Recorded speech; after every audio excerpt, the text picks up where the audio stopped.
Thank you. Thank you. Beyond boundaries. What a theme, huh? Beyond. Now, when I think of boundaries, I think of rules, regulations, and restrictions. And I think of the parents and the teachers and the supervisors who hold us accountable with regard to those boundaries. Now, that's not a bad thing. I know if you're like me, I need supervisors. I need someone holding me accountable to do the right thing. But beyond boundaries is something different. I think of those leaders, those teachers, those supervisors, those parents who inspire us to go beyond the call of duty, to do more than we have to do it not because they tell us, but because we want to. I would like to share with you what the research says about how to make that happen. And not just for other people, but for yourself. Here's the deal. How can we inspire people and ourselves to be self-motivated? There's another word. It's called empowerment. You've heard that word, right? Now, the management definition of empowerment is get her done. Just get her done with fewer resources and less time. I empower you. Make it happen. I'm talking about feeling empowered. That's different. Feeling empowered is when you're self-motivated. Now, if you want to know if you feel empowered or if your child, your student, your worker feels empowered, ask them 3 questions.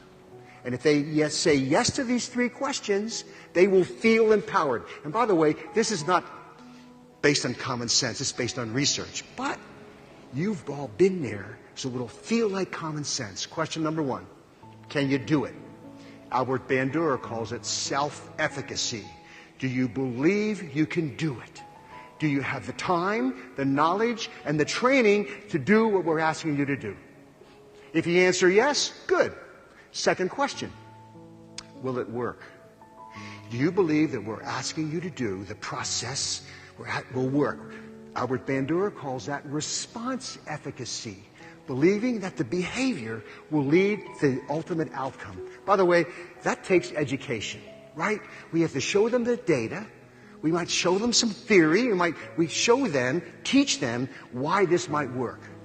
I just used the word education. Earlier, I used the word training. Is there a difference? In elementary school, we call it education. Middle school, education. High school, education. College, higher education. Then you go to industry. What do you call it? Training. You have your training department. There must be a difference. Well, you know the difference. Do you want your kids to have sex education or sex training? And your kids might answer the question differently. Because you know that training means you do the behavior and you get feedback. That's powerful. Powerful. Have you ever heard this word, online training? It's an oxymoron, isn't it? I mean, training is watch the behavior. Online training, it's like plastic silverware, jumbo shrimp, legal brief, country music. I mean, it doesn't work. Okay, so if you answer yes to it will work, third question, is it worth it? So we've had a training question, we've had an educational question. This is the motivational question. Do you believe the consequences? This is about consequences. B.F. Skinner taught us this, selection by consequences. Dale Carnegie quoted B.F. Skinner and said, from the day you were born, everything you did was because you wanted something for doing it. Consequences. Is it worth it? So you have to convince people that it's worth it. Now, by the way, if you answer yes to those 3 questions, you feel competent. Am I right? You feel competent at doing worthwhile work. You've all been there. When you feel competent at doing worthwhile work, you're more likely to be self-motivated. You've been there. No one has to be looking over you. You feel... Now, here's the challenge, leaders, teachers. How do you inspire people to feel competent? Well, you give them feedback. You give them recognition. You show them they are competent. Okay, I got one more, another C word. choice. Your common sense will tell you. When you believe you have a sense of autonomy, a sense of choice in what you're doing, you feel more self-motivated. B.F. Skinner taught us that too. In his book, Beyond Freedom and Dignity, way back in 1971, reading that book changed my life because I realized that I am controlled by consequences. But sometimes I don't feel controlled. When I'm working for a pleasant consequence, it feels good. It feels like I'm working to get something. When I'm working to avoid an aversive consequence, I feel controlled. That's called negative reinforcement. So here's a challenge, leaders. How do we get people to become success seekers rather than failure avoiders? First day of introductory psychology class. I teach 2 classes of 600 students. Maybe some of you have been in that class. And remember, the first day I say, how many are here to avoid failure? At 80% raise your hand. And I say, well, thanks for coming. I know you're motivated, but you're not happy campers. You probably told your friends, I got to go to class. It's a requirement. Not I get to go to class. It's an opportunity. You probably woke up to an alarm clock, not an opportunity clock. And it's all in how you see it. Really, it's all in how you see it. It's your paradigm. It's how you communicate to others and how you communicate to yourself. So, Ellen Langer said in her book, Mindfulness, she said, and psychologists know, when you perceive choice, you perceive motivation. You're more motivated. So the deal is, for yourself, sit back and reflect. Be mindful of the choices you have. And talk about being a success seeker rather than a failure avoider. It's all how you talk, how you communicate to yourself and to others. I've got a 4th C word. Community. Powerful word. Psychologists know that social support is critical.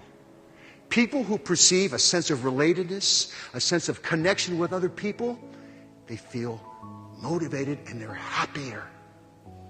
I want to recite a poem. It's called The Cookie Thief by Valerie Cox. And as I recite this poem, there's only 2 characters, a man and a lady. Put yourself in the situation. Be mindful. Think about the situation and what you would do. Okay, here we go.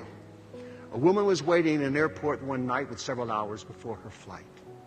She hunted for a book in the airport shop, bought a bag of cookies, and found a place to drop. She was engrossed in her book and happened to see that the man beside her, as bold as could be, took a cookie or 2 from the bag between, which she tried to ignore to avoid a scene. She read, munched cookies, and watched the clock as the gutsy cookie thief diminished her stock. She was getting more irritated as the minutes ticked by, thinking if I wasn't so nice, I'd blacken his eye. With each cookie she took, he took one too. When only one was left, she wondered what he'd do. With a smile on his face and a nervous laugh, he took the last cookie and he broke it in half. He offered her half as he ate the other. She snatched it from him and thought, oh, brother, this guy has some nerve, and he's also rude. He didn't even show any gratitude. She had never known when she'd been so galled, and she sighed with relief when her flight was called. She gathered her belongings and headed for the gate, refusing to look back at the thieving ingrate. She boarded the plane and sank on her seat. Then she sought her book, which was almost complete.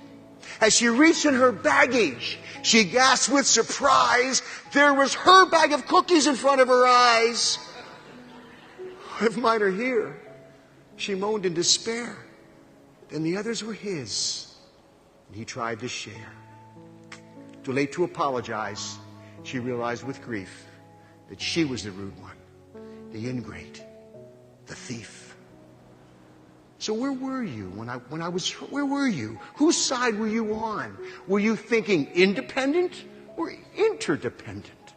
I don't blame you if you think independent. You know, that's how we're raised. Nice guys finish last. Squeaky wheel gets the grease. Got to blow your own horn. You know, independent. We come into this life of ours dependent to others, and then we can't wait to become teenagers. You know, we're too old to do what kids do, too young to do what adults do, so then we'll do what nobody else would do to assert our independence. And some of us get stuck there. We're stuck. I'll do it myself. I don't need you. Not good. We need each other. We have to have each other's back.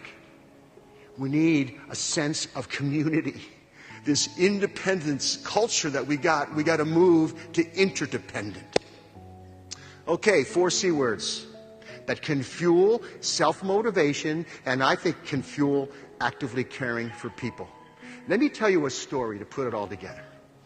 It happened over 60 years ago. I remember it like yesterday. My parents asked me, "Hey, Scott, how'd you like to get drum lessons? How'd you like to play the drums?" Oh, man, would I ever. I'm thinking of Buddy Rich and Gene Krupa. Most of you guys don't know those names, but they were the drummers. In those days, a drum was in the front of the band. They had white pearl drum sets, and I saw myself. That was my vision. I had a vision, consequences, that was my vision, and I said, yeah, I want to take drum lessons. So the teacher would bring his drum and set next to mine. I didn't have a nice drum like this. My parents bought me a beat-up old drum at an auction, and they said to me, if you get better, if your teacher tells us you're getting, they're holding me accountable. Teacher says you're getting better, we'll get you a better snare drum, and then a bass drum, and then some cymbals, and that was my vision, and that kept me going, consequences. So the teacher would come in, and he would show me stuff. You know, this is how left hand, this is how Buddy Rich plays with his left hand and his right hand. And they would just do things like a flam. Can you hear that in the back? You okay? And this is a rim shot. He would show me stuff. I was just 10 years old, remember? And when he showed me stuff, I felt, wow. He showed me this little simple drum beat. Watch me, Scott. Watch this. And I practiced it. And I did it. I'm feeling competent. He showed me a paradiddle. Listen, paradiddle. And he said, you go home and you practice next week. I want to see your paradiddle. And I said, watch this. And I said, watch this. He said, that's a double paradiddle. We didn't get there yet. I'm reading ahead.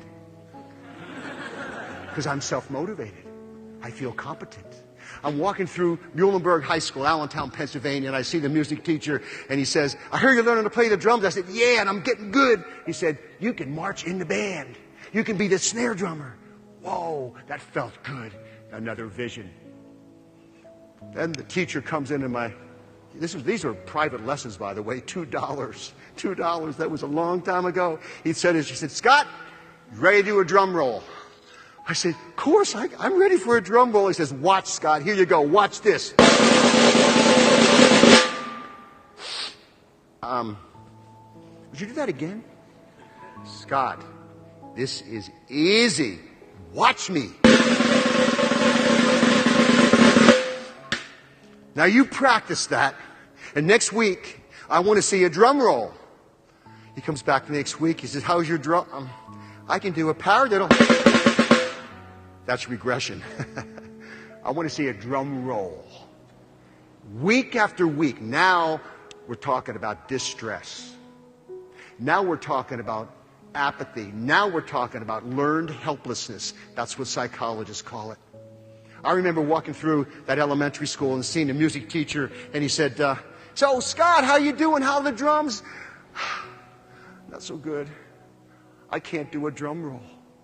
You know, like adults always say, never say can't. You can be anything you want to be, Scott.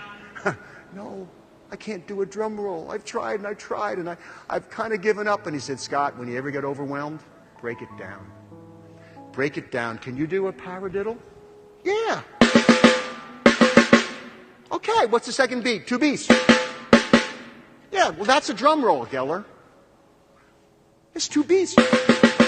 You go home and you practice and you say, Dada Mama. Remember, I was just 10. You go, Dada Mama, Dada Mama, Dada Mama, Dada. It's a drum roll. That teacher came back the next week. Okay, Scott, I guess you can't do a drum roll. I said, watch this. He said, whoa, how'd you learn to do that? And I showed my teacher. I taught my teacher, 10 years old. He said, I'd forgotten that I got into the habit of just doing this and forgot that it's 2 beats.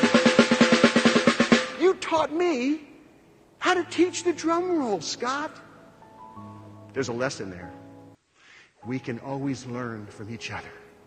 We need to have the humility to accept feedback and the courage to speak up. And we need to help each other feel self-motivated. How? Give them the perception of competence. Teach them about consequences drive us. Let them perceive choice. And let them know it's community. We're all in this together.